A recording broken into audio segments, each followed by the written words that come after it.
Estamos en junio y ya hay una opción para poder disminuir el pago de tus pagos provisionales. ¿Quieres saber cuál es? Adicional a esto, sabemos que ya se determinaron las utilidades de las empresas. Ahora el pago de dividendos es lo que toca.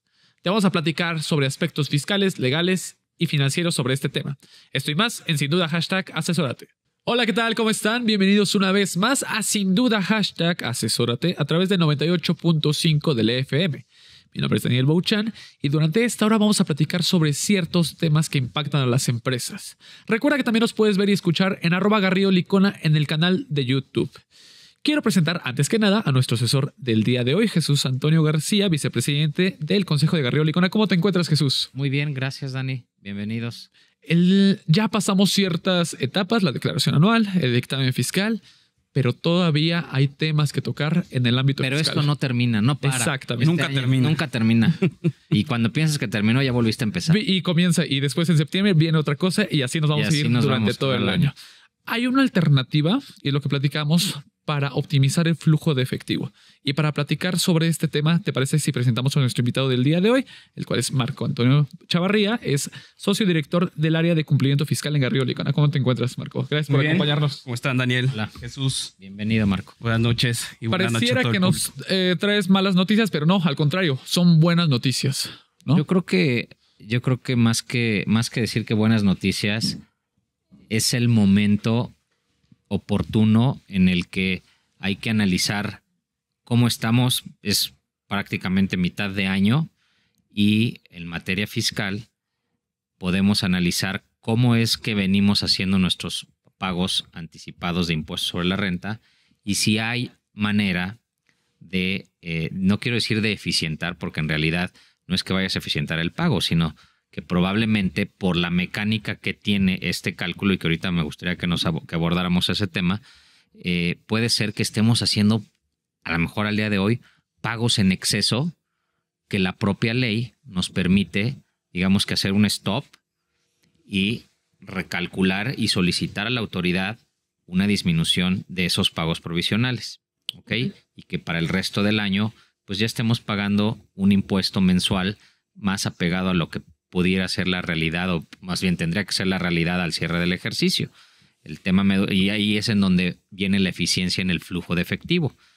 ¿Ok? ¿Por qué? Pues porque probablemente en el año pasado hubo operaciones más importantes, hubo operaciones relevantes que nos hicieron. Ahorita me gustaría que nos comentaras por qué es que incide lo del año pasado en los cálculos de los pagos provisionales del año corriente, y cómo es que de ahí podríamos ir construyendo o analizando la eficiencia que pudiera existir en temas de flujo de efectivo, Marco. Sí, justo. Y esta parte de esta alternativa, y que voy a dar también ese preámbulo, es una alternativa fiscal porque de repente siempre mencionamos todos los aspectos que tenemos que estar cumpliendo, obligaciones, todo lo que tenemos, pero este es un beneficio que realmente nos da la propia disposición fiscal para poder, como bien dices, optimizar esa parte de nuestros pagos provisionales. Y dando este preámbulo, y como bien mencionabas, una de las primeras partes que tenemos que entender es: todas las empresas estamos obligados a pagar el impuesto sobre la renta. Y mes a mes tenemos que hacer pagos a cuenta de este impuesto anual. Okay. ¿Y cómo se realizan estos pagos? Realmente a grandes rasgos es: tomamos todos nuestros ingresos, lo multiplicamos por un coeficiente de utilidad, okay, y lo multiplicamos a su vez por el 30% y tenemos nuestro impuesto a pagar. Digo, esto tratando de hacerlo muy a grandes rasgos. Ahorita nos dices también qué es el coeficiente, qué es eso del famoso coeficiente. Pasito. Pero a ver, antes de que nada más quería hacer una acotación, y perdón que te interrumpa. Sí comentabas, oye, me vino a la mente este comentario, porque normalmente nos volcamos en estar haciendo todo, no nos desvelamos y demás para lograr cumplir con todas las obligaciones fiscales puntuales, pero generalmente dejamos al último aquello que pudiera generar un beneficio. Y digo, dejamos al último porque a lo mejor, como no hay una obligación per se, pues a lo mejor no le dedicamos el tiempo suficiente, y a veces pues lo pateamos, venimos procrastinando, y a lo mejor no nos estamos percatando de que estamos generándole una afectación financiera a la compañía, y que, bueno, no obstante que pudiera ser que a lo mejor al cierre del año, si vengo anticipando pagos, si se vienen anticipando pagos, pues dices, bueno, pues al final del año a lo mejor y me sale a favor y ya veré si lo recupero, lo compenso o qué. Pero oye, el cash is king, como dice el dicho, ¿no? Entonces, oye, pues de cuánto estamos hablando que pudiéramos estarnos ahorrando como para que sí le prestemos esa atención. Entonces, para ello, pues yo creo que a este tema no lo podemos dejar de lado y este es el tiempo justo para poder hacerlo. Hay que hacer una serie de cosas que yo creo que nos tendrás que estar ya platicando, Marco, y perdón por haberte interrumpido, pero sí quiero destacar, no subestimen esta oportunidad que hay en el año porque... En ciertas ocasiones ni siquiera las empresas lo conocen, o sea, porque son beneficios. Exactamente. Es algo olvidado. Exacto. Es algo que de repente se olvida y trae realmente un beneficio en flujo de efectivo, que es algo que hoy las empresas quieren, carecen, necesitan, y es algo que podemos optimizar desde el punto de vista fiscal. Ok, entonces, recapitulando, tú nos mencionas que son pagos provisionales, que un pago provisional no es más que un adelanto o un pago anticipado al pago anual, ¿no? A la declaración anual. Correcto. Y tú nos comentabas dentro de este cálculo que entra algo llamado un coeficiente de utilidad, ¿no? ¿En qué consiste este coeficiente? Justamente ahora sí que en el mes de marzo, y junto, si en su caso hubo alguna complementaria por temas de dictamen que se haya ajustado, este coeficiente es realmente el porcentaje o el margen de utilidad que tienen las empresas, que lo determinan conforme nuestros ingresos menos nuestras deducciones del ejercicio anterior. Teniendo esa utilidad fiscal, determinan este coeficiente y es con el cual van haciendo los pagos a cuenta de, que es realmente decir, oye, si tú estás obteniendo este margen de utilidad, veme pagando este cierto porcentaje para que la carga fiscal al final del ejercicio no sea grande. O sea, muy consistente con lo que estás obteniendo. ¿Pero este coeficiente es del ejercicio o es del año? ¿Está basado en cifras del año pasado? Está basada en cifras del año pasado que presentas en el mes de marzo. Okay. Que haces todo tu cálculo y determinas este coeficiente, que ya hasta es algo que de repente de forma automática me la da la propia declaración anual. Tenemos que cotejar que siempre esté correcto y es ese margen que vamos a estar pagando directamente sobre nuestros. O sea que digo, si pensando en voz alta, que si el año pasado fue un muy buen año, o hubo alguna operación relevante que me generó un ingreso adicional al proyecto pronosticado presupuestado, puede ser que ese coeficiente de utilidad, por eso se le llama coeficiente de utilidad, es decir, dime qué tanta utilidad vas a tener de los ingresos. Correcto. Cuánto representa la utilidad respecto de tus ingresos. Y en función de eso dices, bueno, ese coeficiente o ese número lo voy a utilizar para determinar los pagos a cuenta del impuesto anual del año siguiente. Entonces, ese impacto lo estás trasladando al año corriente. Justamente. Y en el año corriente es en donde, bueno, si en el año corriente no estoy teniendo los ingresos o la operación que quisiera o que estábamos pronosticando, pues muy probablemente ahí es en donde quiero yo pensar que viene el supuesto de que estamos anticipando o pagando pagos provisionales por ingresos de una manera en exceso, ¿no? Ok, recapitulando, entonces nos mencionas que son estos pagos provisionales determinados con el coeficiente de utilidad, que no es más que un cálculo, déjame llamarle de esta manera, de cifras del año pasado. Justamente. Y una vez esto, llega esta opción que le llamamos reducción de pagos provisionales. ¿Está bien el nombre? Justamente es una solicitud en este caso donde, ¿qué es primero? Fuimos realizando nuestros pagos. Al día de hoy yo tengo que sentarme y que es algo muy importante y tú decías exactamente, Jesús, ya acabamos ahorita el mes de mayo y es momento de empezar a planear cómo vamos a ir cerrando. Entonces uno podrá decir, ¿por qué ahorita? Mucho. Sí. Todavía falta mucho, ¿por qué no estoy tranquilo? No, esta reducción de pagos provisionales es un beneficio que podemos optar a partir del segundo semestre. Okay. Pero ¿qué tenemos que hacer con ese pasito un poco atrás? Tenemos que empezar a analizar dónde estamos parados el día de hoy para ver si podemos ser objeto para poderlo aplicar en este segundo semestre, donde tenemos que ahorita vamos a entrar un poco a mayor detalle de cómo se va dando esta mecánica. Por esta reducción de pagos, lo primero que tiene que conllevar es un análisis financiero y totalmente fiscal. Ok. Ahora, a grandes rasgos, ¿qué es? O sea, ¿es este procedimiento que tú nos mencionas? cómo se hace? O sea, platícanos más sobre este procedimiento de reducción de pagos provisionales. Mira, este procedimiento tal cual es una solicitud. Sí se hace a través de un tema de mi portal. Okay. Pero lo primero que tenemos, y era lo que ahorita mencionaba, lo primero que tenemos que hacer es analizar si puedo ser objeto de poderlo aplicar.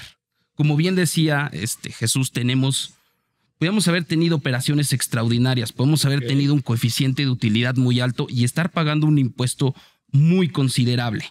Y ese impuesto considerable, pues conforme a mis proyecciones, ya puede ser mayor a lo que podría estar pagando a nivel anual en este ejercicio 2024.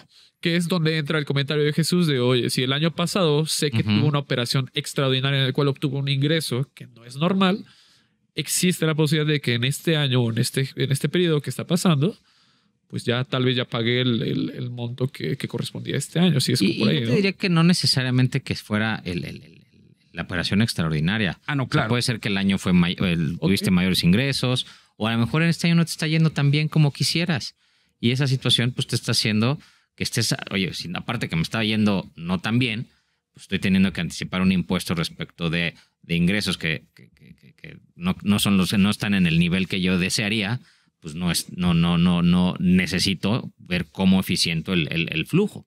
Y ahí es en donde entra, por lo que estoy entendiendo, la posibilidad de solicitar esta reducción, que dicho sea de paso, o sea, es a partir del segundo semestre, pero ¿cuándo es la fecha? O sea, puedo solicitarla, porque ya estamos en junio, etcétera. ¿Cuándo tendría que ser la fecha? O si se te podría solicitar a lo largo del segundo semestre.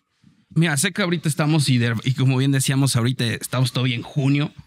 Esto se puede aplicar a partir directamente de este segundo semestre. A partir de julio, yo puedo estar en este caso solicitando esta reducción de pagos provisionales para aplicar en mi pago provisional de julio 2024 que se presenta en agosto.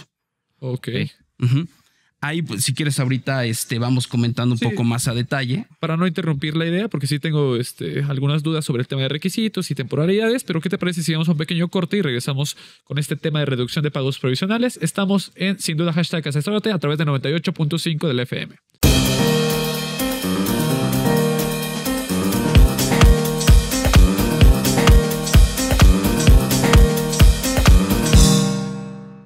Salvador Garrido Márquez. ¿Qué pasó, mi estimado? Let's agree to disagree. Let's agree to disagree, pero vamos a acordar en que este lunes a las 4 tenemos una cita en Entre Empresarios. Excelente, así que no se lo pierdan, queridos y queridas. Los esperamos aquí en Heraldo Televisión. Asesórate. Asesórate. Asesórate. Asesórate. Asesórate. Asesórate. Asesórate. Asesórate. Asesórate. Asesórate. No nos cansaremos de decírtelo. Asesórate. Garrido Licona. Asesoría fiscal, legal, financiera y de negocios. Visítanos en garridolicona.com. Estamos de regreso en Sin Duda #asesórate a través de 98.5 del FM. Estamos platicando sobre el tema de reducción de pagos provisionales.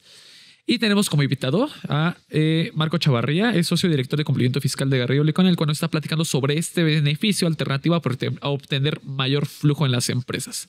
Jesús. Sí, estábamos platicando antes del corte, ¿cuál era el plazo? ¿Cuál era el plazo para poder solicitar la reducción? Ya comentábamos que la posibilidad ocurre a partir del segundo semestre, ¿no? Que quiere decir que a partir del pago provisional de mes de julio podríamos aspirar a una reducción, ¿correcto? Correcto. Y que, bueno, esa reducción puede no nada más darse para el pago de julio, sino puede ser para el de agosto, el septiembre, es decir, no necesariamente puedo iniciar o podría iniciar en julio, que sería lo idóneo en la medida en la que el análisis te dé para concluir que sí eres elegible. ¿Para qué te esperas oye, si lo pudiste haber hecho, pues desde un inicio, pues busquemos ese beneficio y ahorro de flujo de efectivo? ¿Correcto? Exactamente, y no pierdas ese beneficio en hacerlo para el mes de agosto, para el mes de septiembre, sino tomarlo desde cuando. Desde luego. Desde el primer mes. Pero a ver ahora, y hablando de los plazos, nada más para dejarlo claro, porque hablamos, oye, si yo estoy en el mes de julio, si el mes que voy a aplicar es el mes de julio, ¿cuál es el plazo al día a más tardar en el que tengo que presentar esa solicitud de reducción de pagos provisionales? lo tienes que presentar 30 días antes de cuando presentas el pago. Vamos a poner el ejemplo en fechas. Si yo presento mis pagos provisionales de julio y lo tengo pronosticado, siempre los presento el día 17, que es el último día, yo lo tengo que presentar la solicitud 30 días antes. Esto significa que lo tengo que presentar el 17 de julio. A más tardar. Ahora sí que para los que nos escuchan, si es el mes, si voy a aplicar para el mes de julio, el 17 de julio tengo que presentar esa solicitud a más tardar. De ahí la importancia que desde ahorita ya se empiece el análisis de si soy elegible o no y cuánto va a representar. ¿Por qué? Pues porque se nos van a juntar todos los cierres de mes, el pago provisional del mes de junio que vence en julio. Entonces, y además aparte este proceso, pues obviamente requiere una atención particular, ¿no? Sí, que es justamente a donde vamos a entrar. ¿Cómo se va a llevar a cabo este proceso? Y este proceso, y lo primero que acabas de decir, y reiteramos un poco, era el tema del análisis. Primero tengo que saber cómo estoy parado al día de hoy, o ya sea a mayo, ya nada más corriendo lo último de junio, dónde estoy parado y cuál es el impuesto que posiblemente estoy determinando a nivel anual. Para que este proceso, y decir, aquí estoy en este punto. Sin embargo, lo que tenemos que hacer es hacer una proyección. Entonces tengo que acercarme en este caso con mi área financiera, con mi presupuesto, cómo está toda mi contabilidad, para saber cómo voy a acabar directamente en este ejercicio. Entonces también ¿Tienes que hacer un precálculo del impuesto sobre la renta anual?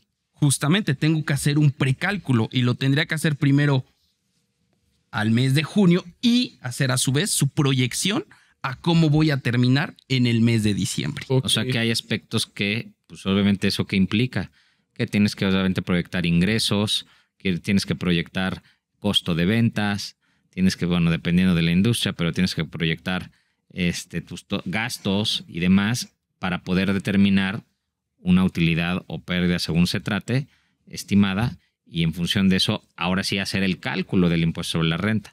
Y es totalmente importante porque lo acabas de decir, tengo que acercarme y saber, y esto nos va a servir muchísimo, nos va a servir muchísimo por el hecho de que nos va a dar luz de cómo estamos parados desde nuestra empresa el día de hoy. Oye, estoy llegando a mi presupuesto, no lo voy a llegar. Entonces, por lo tanto, tengo que hacer este ajuste y me puede dar este beneficio que lo puedo aprovechar. O al contrario, ¿sabes qué? Quería aprovecharlo, pero al revés. Viene siendo un muy buen año y posiblemente no lo pueda aplicar, pero nos va a servir totalmente desde el punto de vista financiero y fiscal. Claro, pero con esto que acabas de comentar, me surge la siguiente pregunta. ¿Qué pasa si, con derivado de esta proyección, no ocurre? O sea, la proyección que yo haga resulta que pues salió por debajo de lo que al final termina siendo la realidad. ¿Qué ocurre? Pero ya una vez presentada esta reducción. Sí, vamos a pensar, oye, a ver, pues yo me da una reducción. Bueno, dicho sea de paso, ¿cuál es el criterio que toma la autoridad para poder determinar si sí te autoriza o no te autoriza? O sea, ya tengo mi cálculo, ya hice todo esto que acabas de comentar. ¿Qué criterios toma la autoridad para determinar si sí o si no? Durante el cuánto tarda la autoridad en responderte, ahí puede haber dudas o no, y la posibilidad de que la autoridad, digamos, que te cuestione o te requiera aclaraciones, o es simplemente, digamos que una solicitud que no acepta comentario alguno y es ahora sí que unilateral y o te lo da o no te lo da y tan. Vale, vamos. Ya hice mi análisis, ya tengo mi proyección de cómo voy a terminar el ejercicio y empiezo a armar. ¿Cuál es el proceso? 1, tenemos que presentar un escrito libre. Hoy en día ya se presenta a través de mi portal, donde obviamente voy a dar toda la documentación soporte, que va a ser mi proyección, cómo voy a estar acabando, cómo voy a estar llegando a este impuesto. Tenemos que llenar un formato directamente. Se llena el formato, se cumple con todos los requisitos, se mete la solicitud el día 17. En este caso, la autoridad tiene 10 días para requerirme o hacerme cualquier cuestionamiento. Entonces hay que estar muy atentos porque de repente ya lo ingresamos y nos olvidamos y no le damos el seguimiento oportuno en que si la autoridad nos está requiriendo algo. Okay. Partiendo de eso, me requiere, contesto tiene otros 10 días hábiles para ya contestarme. Hay un plazo para contestar, o sea, tiene la autoridad 10 días. ¿Y cuánto tiene la empresa, en este caso, para contestar? Pues realmente tiene alrededor de 5 días. 5 días más bien, para poder contestar los cuestionamientos. Y después otros 10 días. Otros 10 días en este caso. Al final, ¿se puede alargar el proceso? No porque tanto. Tendría que contestarte. Porque si estás hablando tomando de ejemplo de julio, ahorita con las fechas que dio, oye, si estoy aplicando para el mes de julio y lo presento el 17 de julio, pues la autoridad tendría que autorizarte la reducción antes de la fecha en la que deba presentarse el pago provisional de julio, que es el 17 de agosto. Entonces, para que puedas, que a lo mejor una de esas sales corriendo y ya tomas el coeficiente y lo aplicas, ¿no? Sí. Justamente ya la autoridad me responde que efectivamente procede mi reducción de pagos provisionales. Aplico directamente en julio y ahora sí, ya me puedo continuar aplicando este nuevo coeficiente directamente en todos mis pagos provisionales. El resto del ejercicio. El resto del ejercicio. Ok. Y ahora sí, pues entramos a la situación que preguntabas. Oye, ¿qué pasa nada más, pero un punto aquí. O sea, si hay algún rango o margen que la autoridad deba de considerar para decir, oye, a partir de cuánto es que la autoridad podría decir, oye, pues puede ser desde lo más mínimo, o sea, si es menor al resultado si el coeficiente, porque tienes que terminar un coeficiente nuevo. Correcto. A partir de ese cálculo anual, por lo que te estoy entendiendo, tú le vas a decir a la autoridad, oye, ¿qué crees? Que con base en estas cifras, yo llego a este coeficiente con las cifras del año corriente. Entonces, si yo tomara esas cifras del año corriente, pues pagaría este impuesto. Por lo tanto, si te fijas, autoridad, pues el coeficiente que te vengo aplicando es mayor y ya prácticamente te pagué o es mucho mayor este coeficiente del que vengo aplicando. Entonces, sobre esas bases, ¿hay algún margen que diga la autoridad, oye, sí, a partir de, no sé, el 5, el 10, el 20% respecto del año anterior, o con que sea menor? Si es menor, por lo que sea, te lo puede llegar a autorizar. Sí, si es menor, te lo puede llegar a autorizar. Tú puede ser que tú tengas un 20% de coeficiente, por poner. Tú puedes decir, oye, ¿sabes qué? Yo quiero que me reduzcas a un 10. Okay. Bueno, la autoridad también va a hacer su análisis, también va a ver toda la información y puede decir, no te toca un 10, te va a tocar un 15. Bueno, y es un beneficio que ya tengo de no estarlo pagando. Okay. Pero no te lo puede negar. Es decir, ¿sabes qué? No considero que el 10 sea lo apto, te voy a dar otro coeficiente, ¿no? Si no cumpliste con todos los requisitos, si tu proyección no la ve real, en este caso las autoridades, sí te pueden llegar a negar el trámite. Lo puedes volver a aplicar para el siguiente pago provisional, obviamente proporcionando ya la información de forma ¿Cuáles adecuada. Son, de manera muy rápida, Marco, cuáles son aquellos puntos, o si hay alguno en particular que la autoridad normalmente cuestione en esta fase de requerimiento, como para determinar si realmente es que no le estás inventando, ¿no? Cifras, como nada más con el mero afán? Digo, porque me imagino que debe haber, y ese es el último comentario, debe haber alguna sanción o cuál es el criterio de, bueno, si al final del día la realidad termina siendo distinta, ¿qué sucede? Pero este primer punto, ¿cuál sería tu comentario? Del primer punto siempre se va sobre los ingresos. Va a analizar cómo ha sido tu tendencia directamente conforme a tus CFDIs que has emitido, conforme a lo que has declarado. Va a ver cómo se va dando. ¿Cuál es esa continuidad que tienes directamente que has estado declarando? Y no te pide una explicación del comportamiento del negocio, de justamente cuáles son, digamos que desde el punto de vista ya más de negocio, más que numérico, decir, oye, bueno, ¿qué situaciones son las que te están llevando a que termines así? Y es parte exactamente que también te pregunta. Sí te da cuáles son, oye, ¿por qué tu negocio? No es que mi primer semestre era el más fuerte. Y por lo tanto, al ser el más fuerte, no llegué a mis metas. Claramente voy abajo y por lo tanto es un impuesto Tienes que dar menor. Como un panorama de comportamiento de a lo mejor una de esas también te pide del año pasado. Justamente. Y lo que ahorita exactamente respondí, preguntabas, ¿qué pasa si en un momento dado proyecté mal, al revés, el segundo semestre fue muy fuerte y se me incrementaron las ventas? Sí hay consecuencias. Okay. En caso de que haber determinado o que debas de pagar un impuesto adicional en la declaración anual, en este caso la autoridad sí te va a obligar a regresarte a pagar los pagos provisionales junto con la actualización y recargos que le debería de haber correspondido en cada uno de los meses. Ok. Entonces sí hay que tener mucho cuidado en este análisis. Perfecto. Si quieren saber más información, recuerden entrar a las redes sociales de @GarridoLicona. Desafortunadamente se nos está acabando el tiempo. Marco Antonio, muchas gracias por acompañarnos a Sin Duda. Te esperamos próximamente. Vale. Muchísimas gracias. Estamos de vuelta en Sin Duda #asesórate a través de 98.5 del FM. Regresamos. El outsourcing no es indebido y no ha desaparecido. Hoy se le conoce como servicios especializados. Lo que es indebido es que tú o tus proveedores no estén correctamente registrados ante la autoridad y no cumplan con los requisitos establecidos. Esto puede traerte consecuencias fiscales, legales e incluso penales. Evita riesgos innecesarios. Contáctanos. GL Working. Working for you. www.glworking.com. Estamos de vuelta en Sin Duda #asesórate a través del 98.5 del FM en el Heraldo Radio. Recuerda que nos puedes ver y escuchar en @GarridoLicona en el canal de YouTube. Platicábamos en los bloques anteriores sobre un beneficio. Platicábamos, Jesús, también sobre que hoy en día no acaban las obligaciones, los beneficios y los temas fiscales. De acuerdo. Y los temas de negocio tampoco acaban.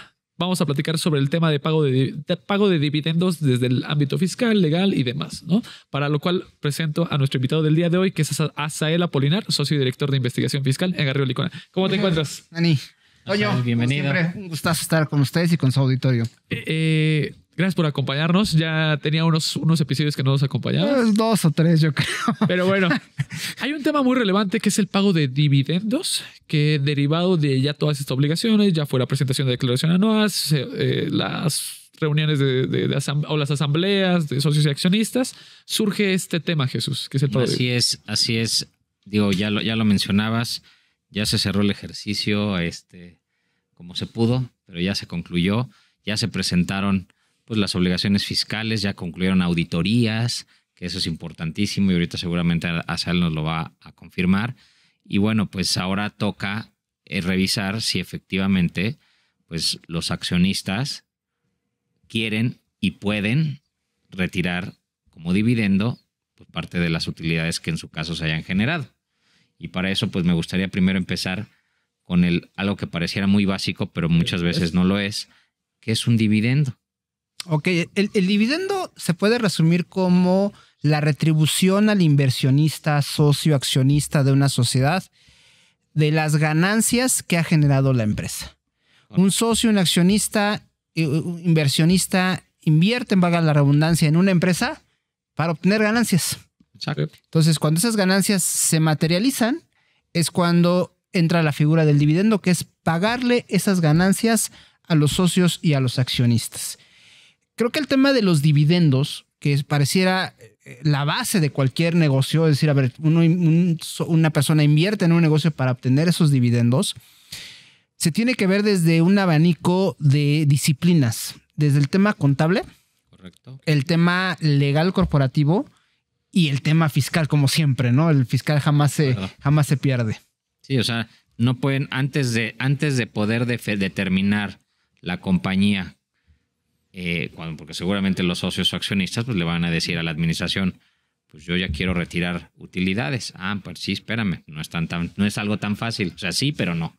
Pero espérame. Exacto. Ahora, ¿qué hay que analizar? Bueno, ahí tienen que ponerse de acuerdo y estar muy bien coordinados. Como bien dices, pues las áreas legal corporativa, la primera, la financiera, ¿no? Porque sí, esa es la contable. Esa es la financiera, la legal corporativo y desde luego lo fiscal. ¿Por qué? Pues porque hay consecuencias fiscales que hay que considerar para cuando se va a pagar dividendos. ¿Por qué? Porque ahorita es lo que nos vas a platicar. ¿Y qué es lo primero que considerarías de estas tres grandes áreas? ¿Cuál sería la primera que considerarías y por qué? La primera fundamental es la contable financiera. ¿Por qué? Porque es la base de esta información financiera la que nos va a confirmar si efectivamente la empresa generó o no utilidades. Okay. Y ahí es donde entran otros papeles paralelos a esta confirmación, como lo es el auditor. Ajá. ¿Por qué? Porque normalmente una empresa tiene un equipo contable, un equipo financiero, o lo terciariza, que es perfectamente legal, para determinar si generó o no utilidades. ¿En qué se basa? En lo que conocemos comúnmente como estado de resultados. Okay. El estado de resultados es el que vienen todos los ingresos, todos los gastos, y si evidentemente nuestros ingresos fueron superiores a los gastos, eso equivale a que tenemos utilidad. que la empresa generó utilidades. Pero muy de la mano platicaba del área financiera, cómo también participa. Podemos tener una empresa que sus ingresos fueron 100 millones de pesos, sus gastos 80 millones de pesos y tiene utilidad de 20 millones de pesos. Ahí podrán decir los socios y accionistas, bueno, vengan mis 20 millones de pesos. No, primero tienes que ver, ¿y contamos con el flujo de efectivo para pagar esos dividendos?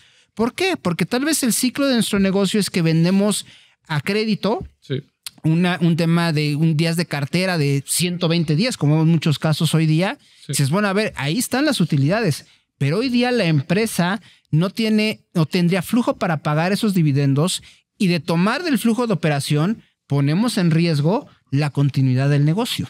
Entonces ahí es cuando internamente en una empresa alguien puede levantar la mano y decir, espérenme, sí, la contabilidad dice que tenemos utilidades, pero hoy tenemos que evaluar si contamos con el flujo efectivo suficiente. Así es que sí puede ocurrir, o sea, no puede, como bien decías, ¿no? Ese es el caso de la cobranza, o lo puedes tener en inventarios, o qué sé yo, y que pues, obviamente no son de inmediata realización. Una cosa es la utilidad que generas y otra cosa, tengo en la bolsa el dinero para podérselo pagar esos 20 millones en tu ejemplo a los accionistas, pues probablemente sí, probablemente no. Y si no lo tengo, debe haber esa coordinación para el pago. ¿Qué tendría que suceder? Sí.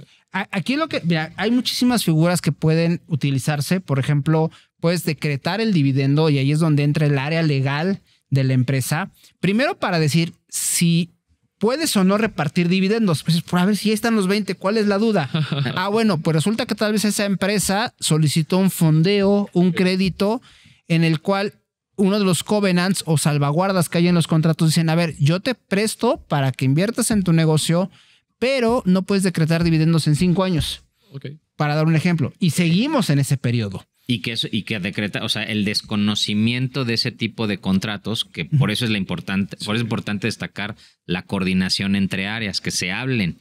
Porque si, por ejemplo, el área financiera que controla, valga la expresión, el estado financiero que arrojó, que dice que hay utilidad y tiene el flujo, vamos a pensar ahorita que tiene el flujo y lo paga y resulta que había una cláusula no se comunicó con el área legal. Exacto. Y violaron una cláusula con un acreedor, le hace un banco, y pues que el banco podría en un momento dado hacer válida esa cláusula y decir, oye, como la violaste, pues tengo derecho a que me pagues ahorita de manera inmediata, pues toda la deuda que tienes conmigo.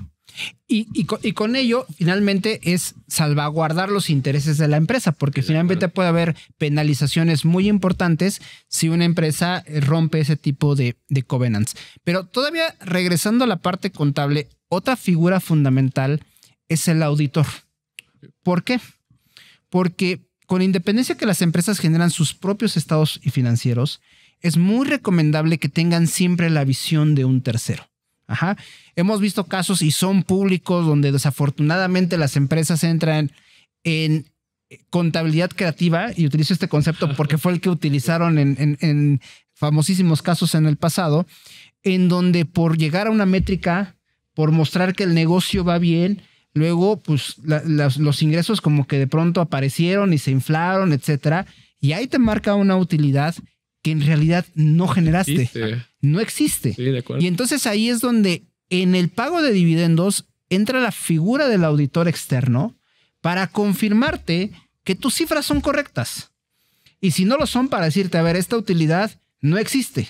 Claro. Tienes que o serla menor o inclusive llevarla a una pérdida. Entonces, sin pasar del escenario todavía contable, todavía no nos brincamos a los otros escenarios, vemos cómo diversas áreas, inclusive externas, pues participan en determinar si la base de impago de dividendos, que son las utilidades que genera la empresa, son correctas. Que al final también es un impacto para el accionista. O sea, el hecho de que tome medidas sobre el tema de auditoría y confirmar que los estados financieros estén bien hechos, o sea, sí es totalmente un impacto para ellos, ¿no?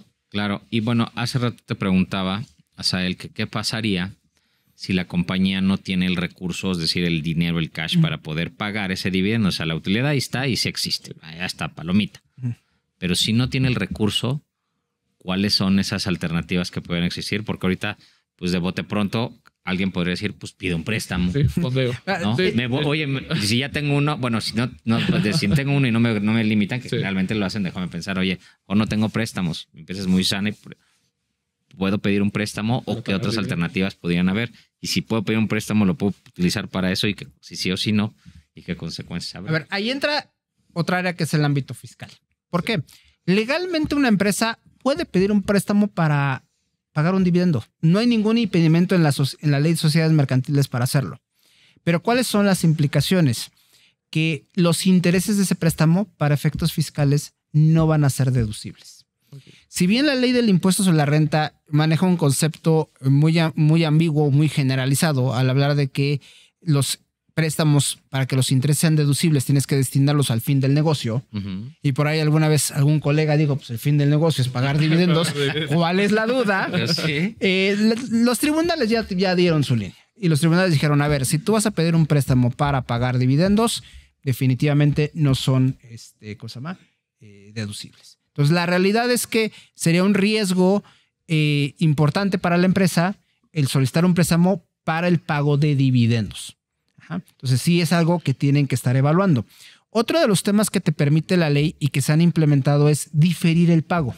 Sí decretarlo, pero sí patear los pagos o hacerlos en cómodas mensualidades, como cuando vas a comprar la tele, para efectos de no afectar las finanzas de la empresa. Creo que sí es importante que el pago de dividendos vaya muy de la mano con que no afecte significativamente las finanzas de la empresa. Claro. Para no obviar, decretar, ¿a qué te refieres? Digo, nada más para que también la audiencia lo sepa. Y eso es bien importante. Ahí es donde entra el área legal. Ok. ¿Por qué? Porque una empresa puede tener utilidades y dejarlas ahí Ok. 1, 2, 3, 4, 5 años sin moverla. Por acuerdo con accionistas, porque los accionistas dicen, no, hay que estar lo que llamamos reinvertir utilidades, decir, a ver, no la saco, la sigo metiendo para comprar nuevos activos, comprar mejor tecnología para el producto. Creciendo el negocio. Ir creciendo el negocio.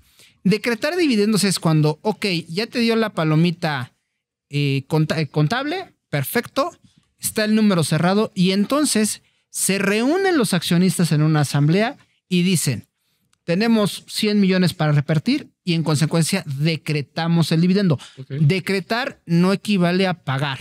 Ok. O sea, tú puedes decretar un dividendo. Es el concluir, al acordar que se va de pagar un dividendo y se plasma en un documento corporativo. Forma que es una acta de asamblea que tiene que seguir ciertas formalidades y que con ello queda fincado que se tiene que pagar un dividendo. Insisto, en ese mismo documento, acta corporativa, puedes establecer la forma en la que vas a pagar y los periodos en el que los vas a pagar. Perfecto. Nos falta ahondar más en el tema fiscal, pero ¿qué les parece si vamos a un pequeño corte? Estamos en Sin Duda, #asesórate a través de 98.5 de la FM. Regresamos. Para hacer negocio hay que generar confianza. En GL Auditoría analizamos y nos aseguramos que la información financiera de tu empresa genere confianza y tranquilidad para tus clientes, socios, autoridades e instituciones financieras, entre otros. GL Auditoría. Preservamos tu patrimonio. www.glauditoria.com. Estamos de vuelta en Sin Duda, #asesórate a través de 98.5 del FM en el Heraldo Radio. Estamos platicando sobre el pago de dividendos con Azael Apolinar, socio director de investigación fiscal de Garrido Licona. Ya platicábamos sobre ciertos aspectos que deben de considerar desde el ámbito fiscal, del ámbito financiero, contable, legal, corporativo, pero ahora toca el tema fiscal. Jesús. Así es. Como decíamos en el bloque anterior, mantenemos y quiero seguir insistiendo que todas las áreas para poder determinar si puede pagarse un dividendo o decretarse y luego pagarse un dividendo, pues tiene que haber una coordinación entre las áreas que acabas de mencionar, financiera, legal, corporativo y fiscal, ¿no? Ya se hablaba de que en la parte financiera, bueno, si hay utilidades, sí hay utilidades, perfecto. Ya están netas de pérdidas, sí, perfecto. ¿Hay el recurso? Sí hay el recurso económico, el cash. Ya se tiene el acuerdo de accionistas y, ojo, usualmente eso es algo que quería destacar, es En la parte corporativa muchas veces no se tiene una adecuada, digamos, protocolo de secretaría corporativa. Sí. Cuando llega a ocurrir que hay que decretar un dividendo, pues necesitan actualizar las asambleas de socios o libros de socios accionistas. Y deja platicarles algo que pasó alguna vez en una empresa. En la no actualización de estos libros corporativos resulta que el accionista ya había fallecido. Llega el hijo y dice, a ver, yo vengo a cobrar mis dividendos. A ver, espérame tantito. Se le O sea, pagaron. no. De hecho, se detuvieron porque tienes que perseguir todo un proceso de carácter civil. Sí. Pero eso, ¿qué sucede? Que muchas de las empresas no tienen esto actualizado. Sí, sí, y de sí. pronto te llega alguien que sí tiene las acciones, pero ¿y tú de dónde las sacaste? ¿De dónde las sacaste, no? Sí, sí, sí, Es- totalmente. es un Eso tema a considerar. Es algo que Exacto. hay que cuidar, porque puede ser que a lo mejor es una empresa que viene generando utilidades o tuvo pérdidas o las tuvo ahí, las tuvo reinvirtiendo y llega el momento en el que lo quiere hacer y como pues lo dejan. Es un tema de rezago, ¿no? O sea, nos van atacando lo prioritario, pero no, eso también es sumamente importante, no solo para este tema, sino para muchos otros, ¿no? Entonces, pero ahora viene la parte fiscal. Ok. ¿Puede libremente la compañía pagar esos dividendos a los accionistas? Y cuando me refiero libremente, es que no hay un impacto fiscal. ¿Quién lo tendría en su caso? Si ya lo hubiera. Hay varios impactos fiscales. Lo primero que tenemos que saber es que el hecho de que mi empresa tenga utilidades contables no necesariamente quiere decir que tenga utilidades fiscales. ¿Ok? Ajá. ¿Esto qué quiere decir? Las empresas cuando decretan dividendos, si las utilidades no han pagado impuestos, lo van a pagar en ese momento. ¿Qué quiere decir esto? Que si una empresa fue ganadora contablemente, pero fiscalmente perdedora, legalmente puede decretar dividendo. La respuesta es sí. Ok. Pero ¿qué es lo que tiene que considerar? Que va a tener que pagar el 30% de impuestos sobre esos dividendos que esté pagando. Ajá. Esto tiene un tratamiento inclusive de que ese impuesto que pagas, eventualmente lo puedes utilizar para pagar el impuesto del ejercicio. De la empresa. De la empresa. Hasta ahí, de la empresa. Pero que evidentemente esto puede tener una implicación a nivel financiero para la empresa, porque, para dar un ejemplo, si el dividendo se decreta por 100, se va a entregar a los accionistas los 100, sin lugar a duda. El impuesto de esos 100, que puede ser, en este ejemplo, como 42 pesos por el tema de una piramidación que se realiza, lo absorbe la empresa en ese momento. Inclusive en algunos casos nos han, cuando hay la necesidad de decretar estos dividendos por alguna situación, es bueno, veamos si lo podemos hacer en diciembre, por ejemplo, para poder tener el menos tiempo posible esa carga financiera y poderla aprovechar de inmediato. Pero sí es un tema que tienen que considerar las empresas. Pero eso que comentas tiene la razón, o sea, nada más para aclararle a la gente que nos está escuchando, es que lo hacen en diciembre, ¿para qué? Para que el impuesto que se tenga que pagar, en su caso lo acrediten o de alguna manera lo aproveches en la declaración anual que vence más tarde el 31 de marzo del año siguiente. ¿Cuál sería, por ejemplo, un error? Decretarlo en enero, pagarlo en enero y después esperarte hasta marzo del siguiente año para aprovecharlo. Ok, de acuerdo. Ese es el primer impacto que tenemos que observar. El segundo, que es un impacto beneficioso, es que los dividendos que pagues entre personas morales, sociedades, está libre de impuestos. Y libre de impuestos ¿No importa entre... la nacionalidad o sí? Entre sociedades mexicanas. Ok. Buen punto, Toño. Entre sociedades mexicanas. ¿Y por qué razón? Porque si vienen de utilidades que no han pagado los impuestos, quien decreta el dividendo es quien lo va a pagar. Entonces, quien recibe ese dividendo, empresa mexicana, ya no va a pagar ningún impuesto. ¿Esto qué quiere decir? Que si tengo una subsidiaria, al momento en que suba este dividendo, pues no va a estar pagando impuestos cuando lo sube a otra subsidiaria mexicana. Y aquí es donde entra en juego una cuenta que le llamamos CUFIN.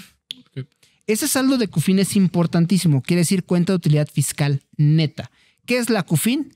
Todas aquellas utilidades que ya pagaron impuestos. Para efectos fiscales. Para efectos fiscales, que ya pagaron impuestos.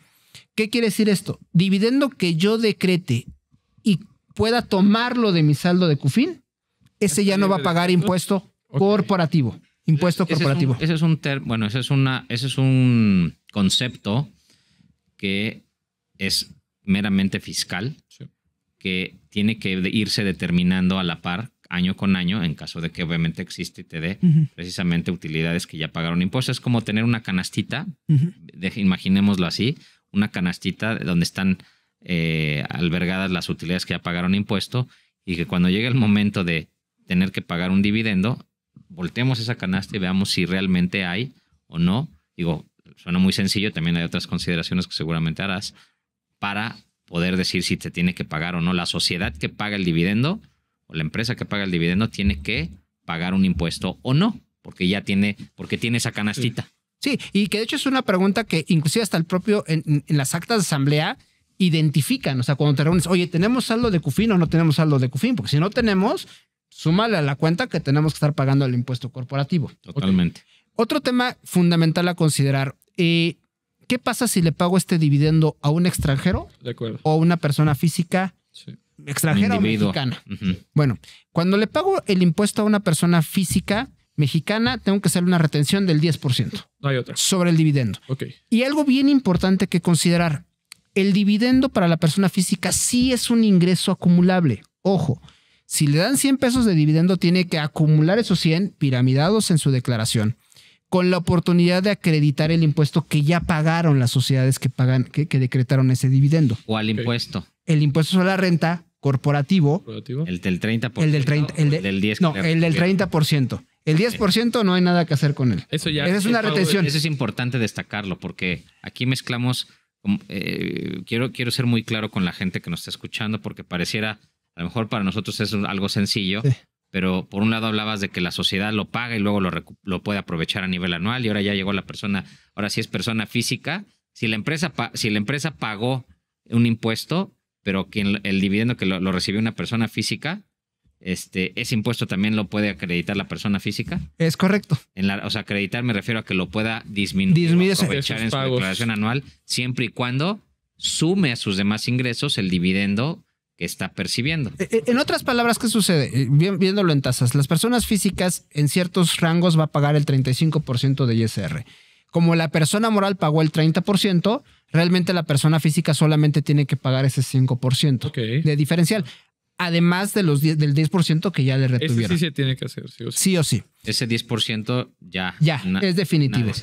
Cuando el dividendo se paga a un extranjero, sea persona física, persona moral, la ley lo que nos dice que tenemos que hacer una retención del 10%, invariablemente. Se pueden aplicar tratados para evitar la doble tributación que reducen esta tasa de retención, o inclusive la pueden llevar a cero. Pero que es importantísimo que tengamos una debida certeza de que cumplamos todos los requisitos para aplicar un tratado para evitar la doble tributación. Porque de lo contrario, pues quien tiene que estar pagando ese impuesto es la persona moral que distribuye los y absorbe dividendos. Toda la carga, supongo. Y absorbería toda la carga. Entonces, sí es importante llevarnos en mente que cuando el dividendo se paga a una persona física mexicana o a un extranjero, puede tener un componente de retención de impuestos. Ok, se nos está acabando el tiempo. Sí nos gustaría, podríamos seguir platicando sobre este tema muchos más. De hecho, si gustas, te podemos invitar. ¿Qué te parece, Jesús? Invitarlo otra vez al programa para seguir hablando de este tema y tal vez invitar a otros aspectos del pago de dividendos.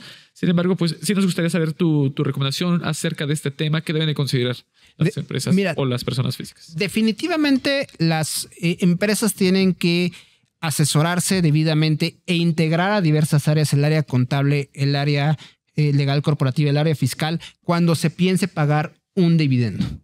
Y si como accionista recibes un dividendo, de igual forma te tienes que asesorar para saber cuál es el impacto que vas a tener. Muchas de las personas físicas accionistas que asesoramos y que son primerizos en el pago de dividendos, pues de entrada pues ya tenían en mente 100, no, a ver, espérame, te voy a dar 90 por la retención del 10%. Y espérame, guárdame 5 porque cuando llegue tu declaración anual se lo vas a tener que enterar. Esta debida asesoría y asesoría integral es fundamental para que el pago de dividendos sea un tema transitorio y de beneficio real para la empresa y para el accionista.